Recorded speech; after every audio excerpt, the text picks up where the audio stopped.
PWInsider TV here with the Greek God Papadon. Been a while since we spoke to you. You obviously have had the chance to go around the country quite a bit, North Carolina, California, somewhat. Big jump from about this time last year where you were just working in the tri-state area. Talk about the last couple of months of your career. The last couple of months have been very interesting. Like you said, I went to Cali for AWS and Wrestling Cares. Had a nice little loop over there. Wrestled B-Boy and Gargano. We had a nice little three-way. And then teamed with Gargano and wrestled Willie Mack and B-Boy. Had a nice little match over there. Good time. I really enjoy the fans out there. I actually enjoy them better than the fans here on the Northeast. No offense, but that's the truth. And you know, where else? I've been North Carolina, did WrestleCade, that was fun. Worked the Ring of Honor, had a very good match with Roger Strong. That was a real good time. You know, just keep grinding, man. Keep grinding until I make it to my destination. Now, you said it's a little different working on the West Coast than it is in the Northeast. Why is that? I don't know. I think the fans in the West Coast are not as jaded and grizzled as here in the Northeast. And again, no offense, but you know, they appreciate wrestling. They appreciate a headlock. They'll pop and cheer for a hip toss. You know, if executed properly and put in the right spot in the match, they are easily to get more emotionally vested into a match than the people here on the Northeast. They're so maybe they're jaded because they have so much wrestling here in the Northeast with the WWE and the network and all the independents in Alphabet Land here in the Northeast. Who knows? I have no clue. So, you know, when we first started doing these, your big goal was to kind of expand outside of the tri-state area. Talk a little bit about why you were able to kind of be able to brand yourself and move out beyond just another wrestler in the Northeast and start to make inroads into other areas. Good question. To be honest with you, it all comes down to money.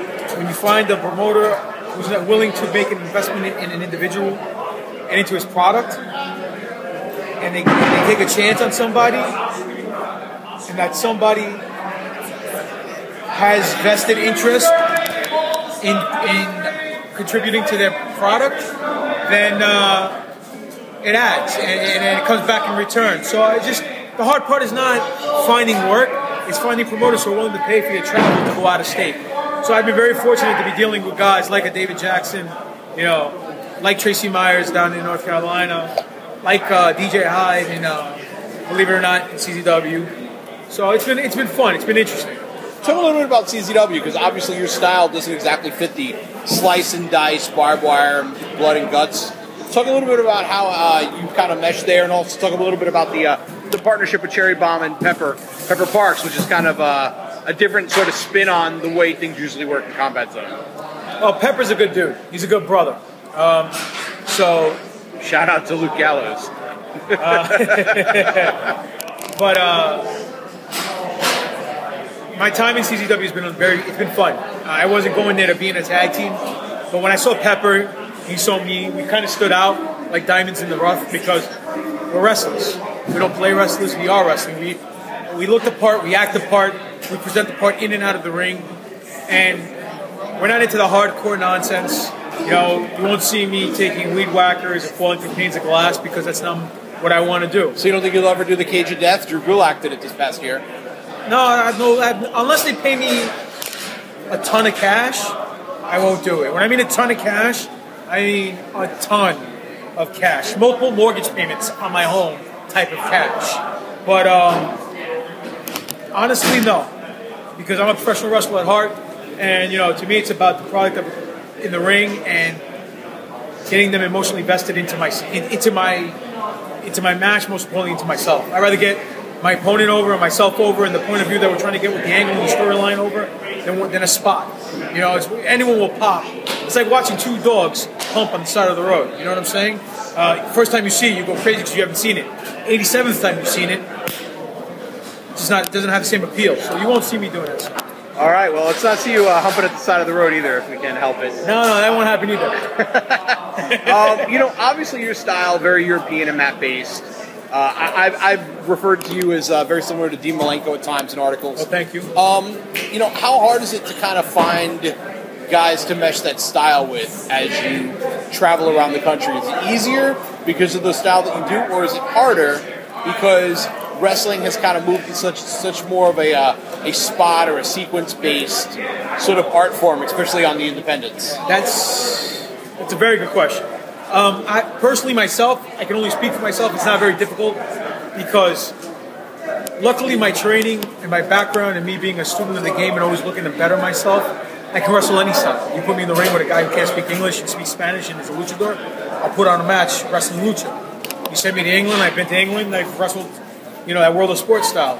You put me in the ring to be technical, I'll be technical. You want me to brawl, I'll brawl. I can high fly. But 9 out of 10 times, I'm always bigger than the guy I'm wrestling, so why would I be the one flying? A little psychology for you greenhorns out there. But realistically, I try to adapt to my surroundings like a chameleon. So if I have to play the David and someone else is the Goliath, I'll play that role, and vice versa. I mean, it's all up to the individual. But as far as people adapting to a European style, not too many people can do the mat-based style because at the end of the day, the majority of the wrestlers nowadays, they're worried about social media, they're worried about the fans, and the fans are the ones who are controlling their matches. We got to control the fans. We're the puppet masters. They came to see us. We didn't come to hear the praises or the boos from them. That's just a bonus. You know what I'm saying? Mm-hmm. So when I'm in the ring and I grab a headlock and someone yells boring, I'll hold it for another 30 minutes if I have to, because guess what? They're paying attention. Johnny Valentine used to do that. It's the truth. It's the God-honest truth. And I'm not just saying that because I'm the Greek God. But seriously, at the end of the day, I don't care about moves. Any monkey, any trained monkey can do a move. I care about getting them emotionally invested in the babyface and the heel of the match and the story we're trying to tell. Because when you do that, magic happens. And when magic happens, people come back. Anyone can do a drop kick. Match 1 had a drop kick. Match 3 had a drop kick. Match 7 had a drop kick. No one's going to go home and say, hey, remember the third match? At about the 3-minute mark, they threw a drop kick? That was awesome. No. They're going to go home and remember, hey, remember Tony Nese? That boy can go. You remember Drew Gulak? Man, that boy can know submissions. You know Papadon? He's a real prick. I can't stand him. I wanted to hop over the guardrail and beat his ass. Why? Am I really a prick? No. You can attest to that, Mike. And realistically, it's a show. We're all athletes. It's not an athletic competition. It's an athletic exhibition of athletic skills. We go out there, we entertain. I want them to get emotionally involved and emotionally attached.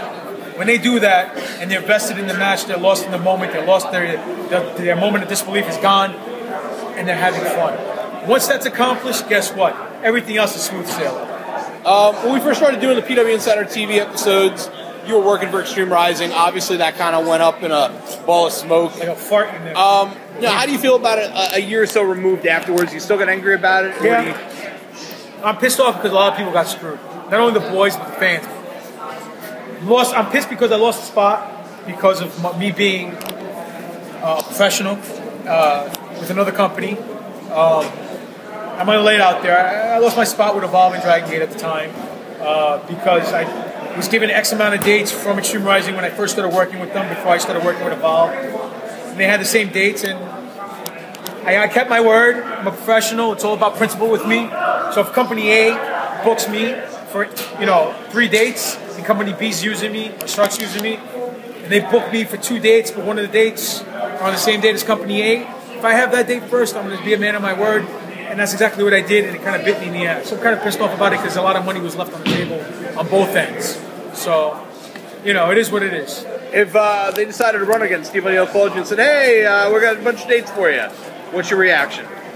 I would tell him, hey, man, all the money you cost me, and then I'll think about it, honestly.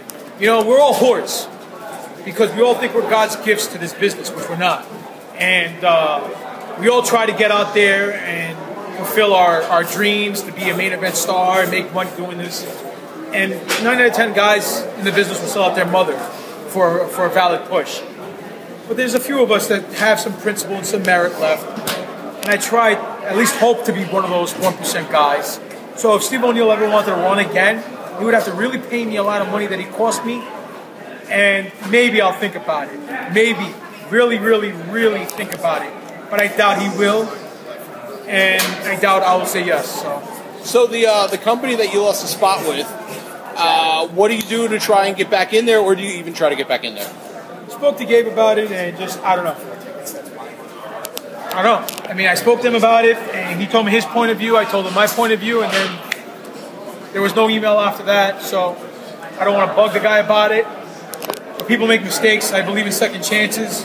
Hopefully he does too, and maybe we'll do another PW Insider at an Evolve show where I'm wrestling. Hopefully. I mean, I feel I have a lot to offer that company, and I feel that company has a lot to offer me as well. You know, it's a symbiotic, reciprocal relationship, so who knows? I want to thank you for sitting down with us. Let everybody know where they can find you on social media, and I'm assuming you've got a Pro Wrestling Tees website like everybody else, so be sure to plug that as well.